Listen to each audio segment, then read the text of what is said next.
Okay, so welcome to part 3 of our look at Boethius's Consolation of Philosophy, in which we're going to look at books 4 and 5, basically concluding the Consolation. I wanted to start with book 4, section 3, in which we see a little bit of Aristotle's influence on Boethius. He says here, "Goodness is happiness, and therefore it is obvious that all good men obtain happiness in virtue of their being good." And so Boethius will recognize, just as Aristotle does, that it is our acquisition of virtue and our practice of that virtue that ultimately makes us a good individual. He further says that you cannot think of anyone as being human that you see transformed by wickedness. This again is a concept very much in line with Aristotle's line of thinking.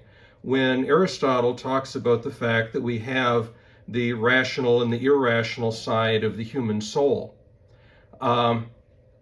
As human beings, what makes us moral agents is because we have that rational side to where we can override our animal instincts.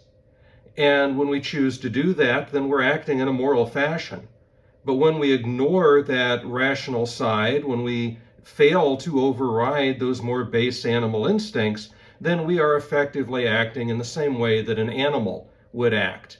And so how can we consider someone who acts in that fashion to really be a human being? Because a human being is a moral agent, is a moral being. And it's the responsibility of that moral agent to always do the right course of action, to act in a virtuous fashion. But when someone fails to do this, then that individual is transformed by that wickedness into something that really isn't human and shouldn't be treated as such. If an individual is going to act as an animal, perhaps they should be treated as an animal. Now, having said this, Book 4 really is going to go on to raise an issue that has plagued mankind since the beginning and continues to do so. We alluded to this in a previous video, but it's the question of theodicy. If God is good and God is powerful, then why do bad things happen to good people? People have been trying to answer this since the biblical book of Job, trying to find out some manner, some way of dealing with this issue. Why is it that if God is all loving and all powerful and so on, that there is so much evil that exists within this world? Well, Boethius is going to indicate here, very much like in the Vedic traditions, that what appears to be bad may not actually be. Keep in mind that for Eastern philosophies, for Plato even, for Aristotle, the idea of evil or wickedness is really just the absence of good. You know, when you think about the forms in Plato's philosophy, we hear about the form of justice, we hear about the form of benevolence, we hear about the form of goodness. He has the attribute of the good. But we don't hear about the evil or the wicked as being a form, because it isn't. It's the absence of those things. And so the question could be driven as to why is it that we even contemplate the idea of good or bad? Well, you know, we do that because we live in this material world, and so we create dichotomies to help us to comprehend and explain the world that we live in, to make things try to make sense for us. But it could well be, as many of these traditions hold, that good and evil are just two sides of the same coin, and that there is a reason or a purpose behind everything that happens. When a person is caught for their wrongdoing and punished for it, that person is going to say that they've had bad luck, you know, that it's an unfortunate thing or a bad thing. But Boethius indicates here that this is actually something good, because he's paid for his wrongdoing, and now he can learn and improve himself from this lesson. The evil that was inflicted upon that person is actually a good thing, since it's a soul-enriching experience. On the other hand, if he's not caught, he may be tempted to perform more wrong actions. In addition, he may not be able to enjoy a peaceful life because, well, he'll have to continually be looking over his shoulder in the fear that something is closing in on him. So what seems like a good thing is actually a bad thing. We get this passage from Boethius that says the wicked are happier if they suffer punishment than if they are unrestrained by any just retribution. And so by way of East-West relation, let us take a look at another passage from the Vedic traditions of the East, taken from the Srimad Bhagavatam. It says, a cruel and wretched person who maintains his existence at the cost of others' lives deserves to be killed for his own well-being. Otherwise, he will go down by his own actions. The point here is that punishment is, even though we think of it as something evil, it is something that is potentially good, because it gives us the opportunity to learn from our mistakes. It gives us the opportunity to correct ourselves, or even simply to pay for what has happened before. If an individual, as I mentioned earlier, is going to commit a crime, they're hoping to get away with it. But if they do get away with it, they're always looking over their shoulder. They're always worried. Are the police closing in on me? Am I going to be found out? How many lies do I have to maintain in order to keep this a secret? If that person is caught, well, they don't want to see that happen. They're hoping to get away with it. But if they're caught, they're actually better off because they don't have that fear, that worry, that anxiety. It's out in the open. And that person can accept the penalty for what it is that they have done and move on with their life from there. They are better off with it, with being caught than with not. Book 5, we get this passage. Sometimes he is pleasant to the good and unpleasant to the bad, and other times he grants the bad their wishes and denies the good. But since he often varies between these two alternatives, what grounds are there for distinguishing between God and the haphazards of chance? We talked about that wheel of fate, right? That blind goddess keeps spinning the wheel. And so at one moment we might be on top of the world, and another moment that wheel might spin and we're on our way down and to the pits of despair. But just as quickly as it went one direction, that wheel could spin and we could be back on top of the world again. It looks like fate is acting against us at times, and other times it's working in our favor. But in actuality, it's simply the nature of the material existence that change is always occurring, that wheel is always turning. But is there any way to recognize within this grand sphere of things what is simply the turning of that material wheel, what is merely that fickle hand of fate, and what is it that is God's will? That's the question he raises here. We get a wonderful explanation of this at Book 4, Section 6. And Boethius is going to indicate that we should acknowledge that the material world is just subject to that turning wheel of fate, and that those people who embrace the material condition are the ones who are going to feel it the worst. And so Boethius wants to give this rather lengthy but telling paragraph in which he demonstrates the idea in relation to the view of the universe that existed at the time. Everything, therefore, which comes under fate is also subject to providence, to which fate itself is subject. But certain things which come under providence are above the chain of fate. These are things which rise above the order of change ruled over by fate in virtue of the stability of their position close to the Supreme Godhead. Imagine a set of revolving concentric circles. The inmost one comes closest to the simplicity of the center, while forming itself a kind of center for those who are set outside it to revolve around. The circle furthest out rotates through a wider orbit, and the greater its distance from the indivisible center point, the greater the space it spreads through.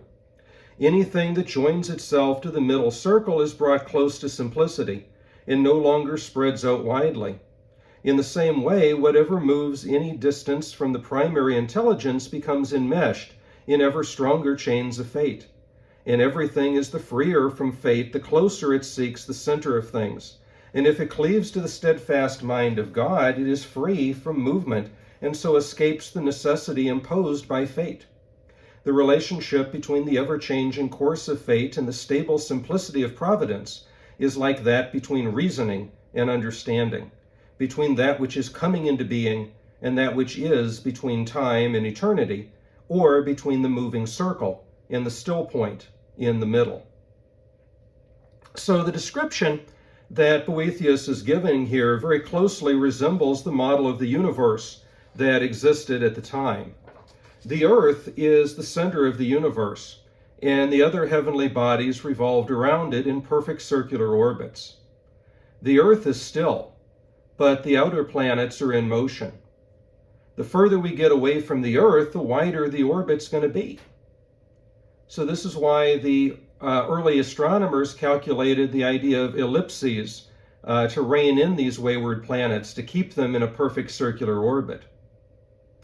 And so, we look at the image that's depicted on the screen, and we see here's the idea that the earth is the center of all things. We have the air around it, fire around it, and then we come out to the planets, and you see the moon, Mercury, Venus, Mars, Jupiter, Saturn, there's the sun, right? So we've got the 5 planets, the sun, the moon, all in these perfect circular orbits going around the earth. But the closer that we are to the earth, the greater the likelihood we are going to stay to that sense of perfection. The further away we get from it, the less the gravitational pull of the earth is going to work upon it, and so it has the potential, the capacity to go a little bit wonky. And so we had to do things to try to rein it back in. Well, in the same way that we see this vision of the universe, we can envision God as the center. The center point, God, is still, it's absolute, it's sure. At the center, fate is not able to touch us. But the further we move away from God, the more we start to feel the pull of fate, and the more difficult and miserable life becomes. The further away we get from God, the more we're subject to the highs and the lows of the universe, the goods and the bad. We feel the pull and the effect of all of these dichotomies. So through this illustration, Boethius's message really becomes clear. We should surrender to God and act only according to God's will. If we do that, then we'll care nothing about the material condition. We'll no longer be ruled by fate. We will ultimately come to our own perspective, to our own place of understanding. And so again, if we consider that center point as being God, that is perfection. And if we surrender ourselves completely to God and only do His will, then the actions that we perform will always be in line with what is meant to be. And no matter what happens in this world, we're not going to be affected by it. But the further away from God that we get, which society, the material condition tries to make us move further and further away, we feel more and more of these ups and downs. We feel more and more of these low points and high points, and we feel the effects of the material world pulling against us. And so all of the joy that comes from one experience destroyed by the pain that comes from another. Think again of Boethius as he lived his life with these pleasurable, wonderful things happening for him, and he feels the pull of all of that. All the things that we've talked about, all the blessings that he's had in his life. But then the pull goes the other direction when he is falsely accused, tried, imprisoned, and ultimately will be executed for this conspiracy against the king. So he is experiencing those highs and lows and those ups and downs because he's forgotten his true original position as a servitor of God. And so if we can work our way back to that center point, then we're not going to care anything about the ups and downs. We're not going to be afflicted by them. I mean, yes, heat and cold, pain and pleasure. All of these dichotomies will still exist within the material world, but we're not really going to be bothered by them because we will be there experiencing that true nature and fulfilling our true original constitutional positions as the servitors of God. We will let go of the ego.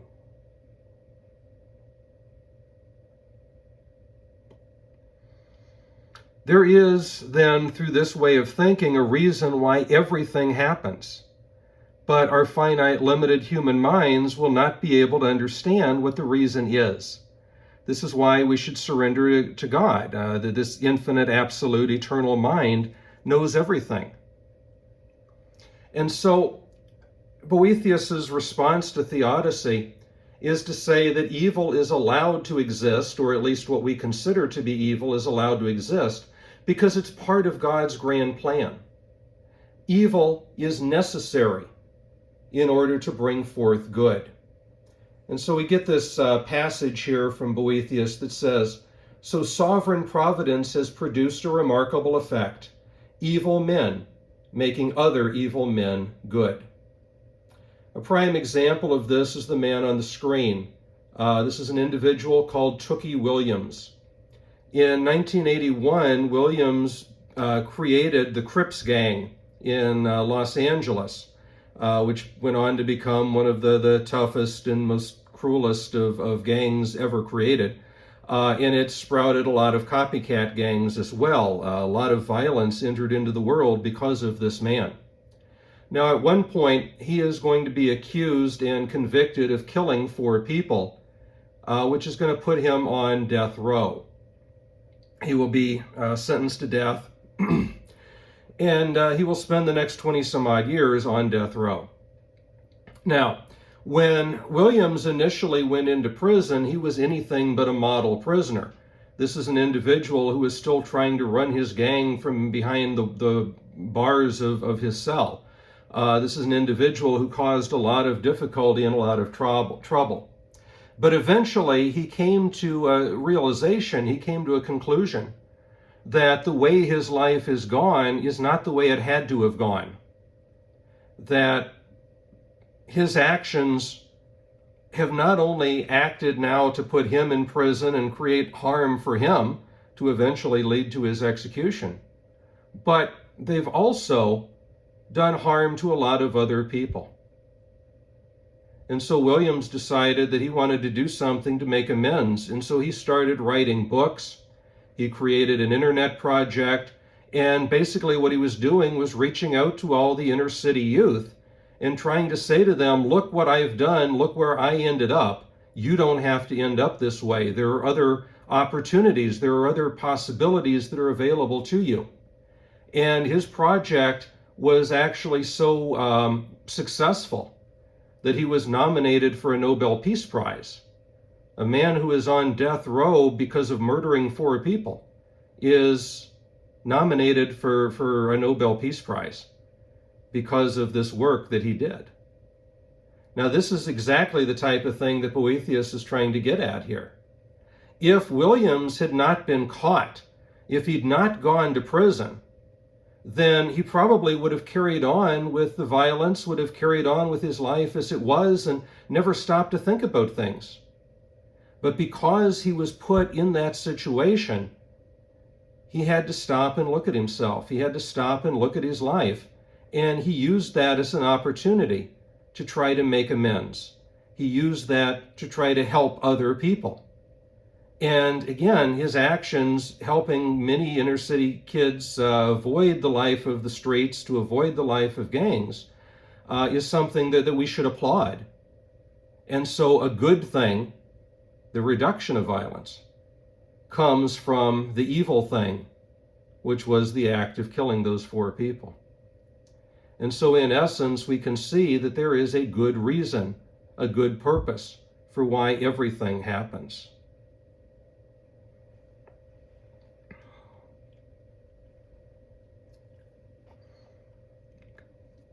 Moving on to Book 5, we come to sort of the great culmination of Boethius's work. And I want to read this little passage to you from the opening Book 1, or Section 1 of Book 5. Whenever something is done for some purpose and for certain reasons, something other than what was intended happens, it is called chance. For example, if someone began to dig the ground in order to cultivate a field and found a cache of buried gold, this is believed to have happened fortuitously, but it does not happen as a result of nothing. It has its own causes, the unforeseen and unexpected conjunction of which have clearly affected the chance event. If the cultivator of the field had not been digging, and if the expositor had not buried his money at that point, the gold would not have been found. These, therefore, are the causes of the fortuitous harvest. It is the result of the conjunction of opposite causes and not of the intention of the doers. So in this first section, what Boethius is doing is kind of building on our previous discussion by explaining that what seems like fate is actually just a matter of causality. If we take this farmer that he's talking about, this farmer is plowing the field, and he digs up this cache of old gold coins. Now, in discovering those coins, that farmer is going to think that he's very lucky, that fate has acted on his behalf, that this is a miraculous piece of providence. But yet, in actuality, this is not a matter of fate. It's the result of human choices and actions. Long ago, somebody did something that resulted in him getting this money. Not wanting it to be stolen, he takes it upon himself to bury it in the ground, planning to come back for them at some later point. But something happens to that person, and that prevents him from coming back to get the coins. So nobody digs on that spot for several hundred years until this farmer comes along. And this farmer runs his plow through the field, and sure enough, he discovers those coins. To him, it looks like the hand of fate. But in reality, we can see that it's just a basic human chain of actions that led to that event. One thing leads to the next, leads to the next, leads to the next. It's all a matter of individual choices. And so we can explain this whole event from human hands, not from the standpoint of fate or, anything of that nature. It's simply causality. Our actions have effects with regards to the future. And that's what happened in that situation. Now, in raising this story, what Boethius is trying to do is to prepare us for a discussion on free will and determinism, which is another major philosophical issue that we have through the years. Boethius raises this question: is there room in this chain of close-knit causes for any freedom of the will? Or does the chain of fate bind even the impulses of the human mind? And Lady Philosophy responds to him, well, of course there's freedom, for it would be impossible for any rational nature to exist without it. The idea of free will and determinism has been an important part of the philosophical debate for centuries, and particularly within a religious context such as this one. If God has absolute knowledge of all things, then how can we have the free will to make our own choices and our own decisions? Because as we discussed with Augustine earlier, we have this notion that God is saying, I must act in a certain way. God has this knowledge of what I'm going to do and has always known it. So how can I have the freedom to be able to make that decision? Well, Lady Philosophy is going to explain that yes, it is the case that we really do have free will. God does have knowledge. We have freedom to make our own choices, to make our own decisions. It's part of the human experience to be able to understand that.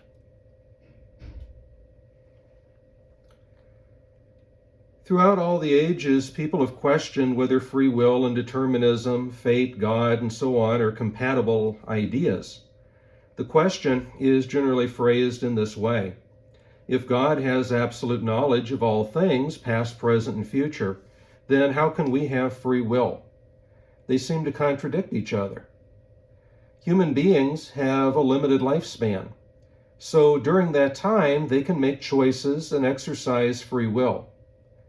Boethius chose to serve Theodoric as counselor during his life.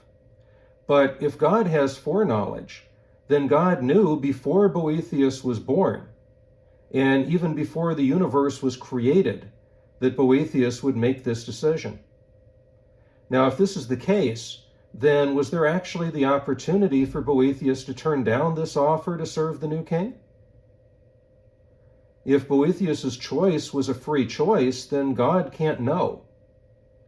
And if God knows, then the choice was not free. So it seems that either free will or God's foreknowledge must be an illusion. But yet both are important.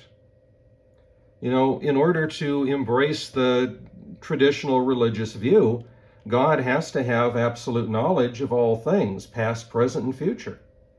But on the other hand, for us to be moral agents in this world, we have to have the freedom to make our own choices, our own decisions, and so on. So how can humans have free will? Well, God has absolute knowledge of all things, past, present, and future. Boethius is going to consider this idea and disagree with Augustine. As we saw earlier, Augustine's view is essentially that here is God at the beginning of all things, and God has this absolute knowledge of everything that's going to happen throughout the entire timeline. And so all of these events that are going to occur, God knows before even the act of creation comes into being. So here is Boethius, who lives for a very limited space of time, and he's going to be presented with the idea of grace, and he should have the free will to accept grace or to reject it. But if God has known way back here, long before Boethius was ever born, that he's going to say yes, is there really the freedom at this point to say no? Well, Augustine tried to argue, yes, there is that sense in which he can, because God perceives, he sees all of these things happening, but that doesn't mean that he's influencing them or forcing them to occur. It's just that God is sort of sitting back and looking into this crystal ball and looking to the future and saying, this is what's happening. This is the event as we understand it. Here's what Boethius has to say. I do not agree with the argument by which some people, and by some people he means Augustine, believe they can cut this Gordian knot.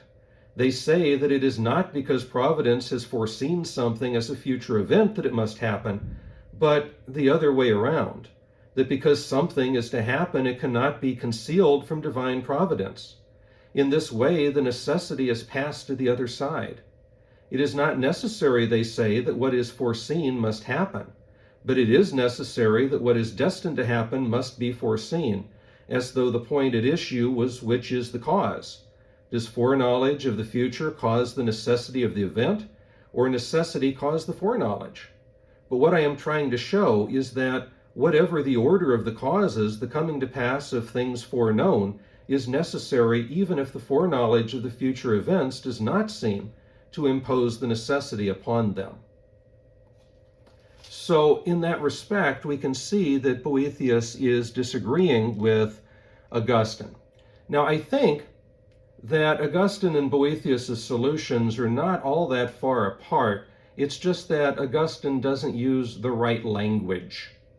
And we'll see what that means after we understand what Boethius' response is going to be. We have to understand that God's foreknowledge is an important tenet of Christianity. Without it, God is limited. But free will is also crucial, because without it, humans become nothing more than characters in a book, and their lives, their actions become meaningless. How could we be held accountable for our actions if they didn't come from choice? Our worship of God would be pointless if it were forced or programmed in. It only has value when it comes from freedom. So we have to find a way of keeping both foreknowledge and free will. As we see here, without human free will, we wouldn't be able to be held accountable for our actions. Individuals do things, sometimes good, sometimes bad. We talked earlier about Tookie Williams. Could he have been held accountable for his actions, put in prison, if it was a preordained, programmed thing that he had no choice in? We have rules within law that say that when someone is coerced into an action, that it's not coming from their own volition, it's not coming from their own free will. And as a result of that, that person is not really to be held accountable for what they've done. And so for us to be moral agents, we have to have free will. If we didn't have free will, then, God would essentially be the author typing out all of the words. Life itself would be meaningless because we would have no say in it.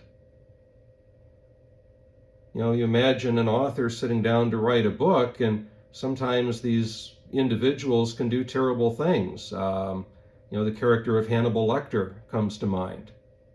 And, can we really condemn? We can theoretically talk about him in one way or another, but can we really take the time to condemn that person as we would a real human being?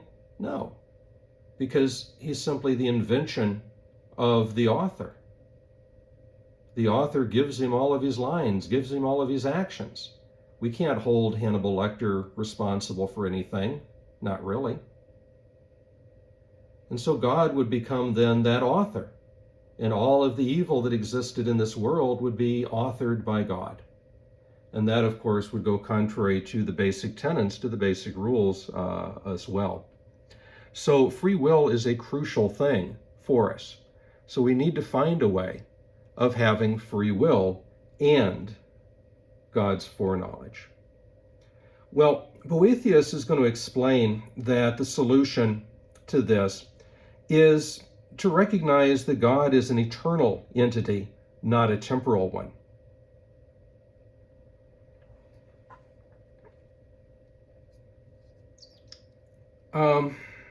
We exist on a timeline where thing B comes after thing A. Moses is born first, then Jesus is born, then Boethius.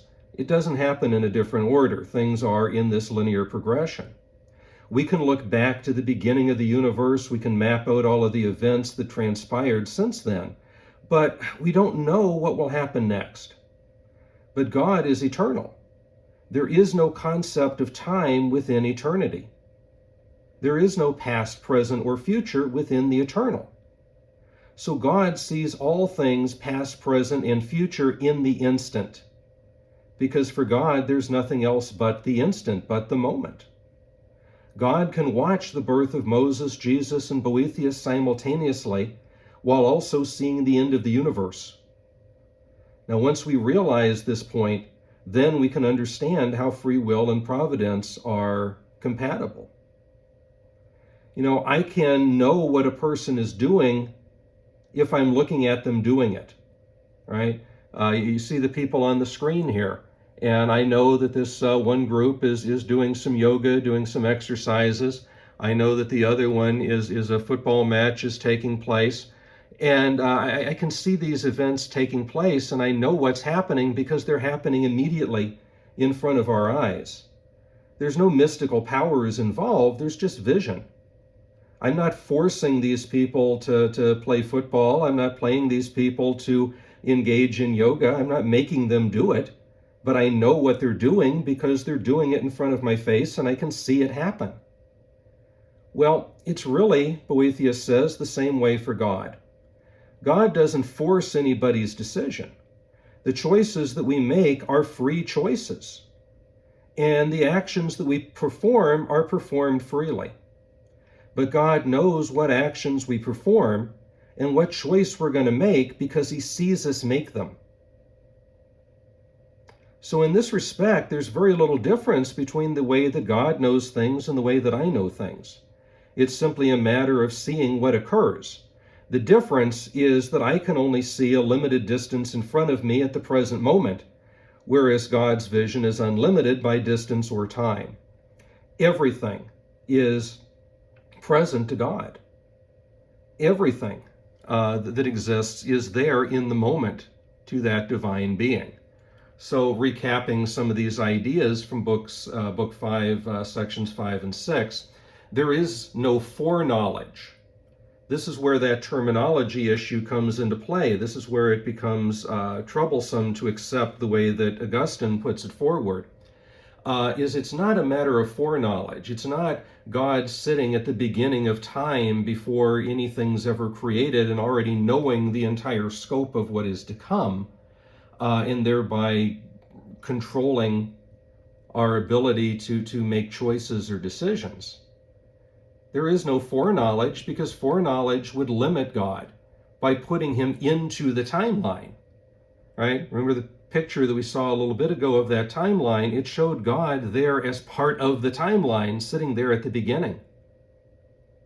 But God is not a temporal being. God is eternal. And so with no past, present, or future within it, only this moment, only this instant, this right now.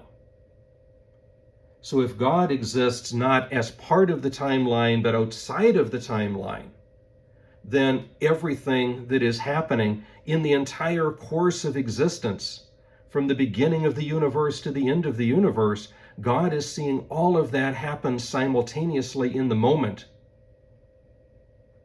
Because within the eternal, there is only the moment. There is no past or future because there is no temporality. There is no order of this happens, then that happens, then that happens. Within the eternal, all things are seen at once. And so just as I can look into the world and see what's happening, God does the same thing. But when I look into the world to see things, I see what is immediately in front of me. I only have vision that can allow me to see for so far. I can't see past the wall that's in front of me to see what's going on in the other room. I don't have that capacity. I can only see what's happening in this particular moment. I can't know what's happening in this room tomorrow or next week or what happened here 3 years ago. But God can, because he exists outside of time and thereby sees all things in the moment. So he has absolute knowledge. He knows everything that's happening because he's seeing it happen as it occurs. The choices that are being made are still our free choices, but he's witnessing them occur and thereby has absolute knowledge. But it's not foreknowledge, okay?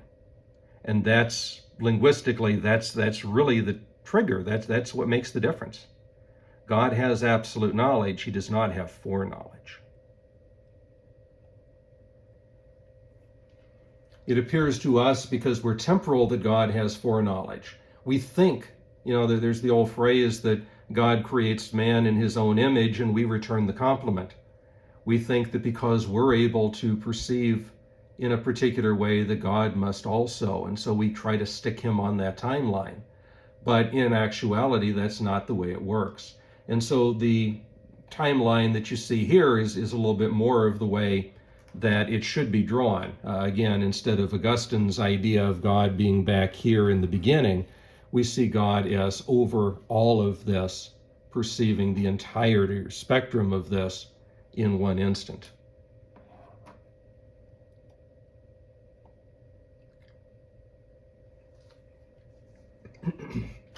And so, having come full circle with this, Lady Philosophy says that God has foreknowledge, and he rests a specter from on high of all things. And as the ever-present eternity of his vision dispenses rewards to the good and punishment to the bad, it adapts itself to the future quality of our actions. Hope is not placed in God in vain, and prayers are not made in vain. For if they are the right kind, they cannot but be efficacious. Avoid vice, therefore, and cultivate virtue. Lift up your mind to the right kind of hope, and put forth humble prayers from on high. A great necessity is laid upon you, if you will be honest with yourself, a great necessity to be good, since you live in the sight of a judge who sees all things. And so with these words, Boethius finds his comfort at the hands of Lady Philosophy, and he's able to face death without care, since he understands his true position and has surrendered to the absolute truth of all things. So Boethius, in this Consolation of Philosophy, remember, set out to do two primary things. One was to make sense of what had happened within his own life, how he ended up going from being on top of the world to now facing a death sentence for a crime he didn't commit. And he also wanted to look at what was happening to the Roman Empire, how this great and mighty empire that was meant to last forever was now all of a sudden going to die in front of his eyes. And through the course of these 5 books of the Consolation of Philosophy, Boethius seems to have accomplished that fact. He seems to have done so. And he is satisfied. He now understands that he is part of that eternal nature. He is able to surrender himself to God, to become part of that experience, to where the ups and downs of this world, the concepts of fate, no longer afflict him. And so he's found a sense of contentment, a sense of peace with what's going to happen. And even though he is still going to die, he will, like our friend Socrates, go to his death essentially with a smile on his face. And so I hope that you have enjoyed our look at the Consolation of Philosophy.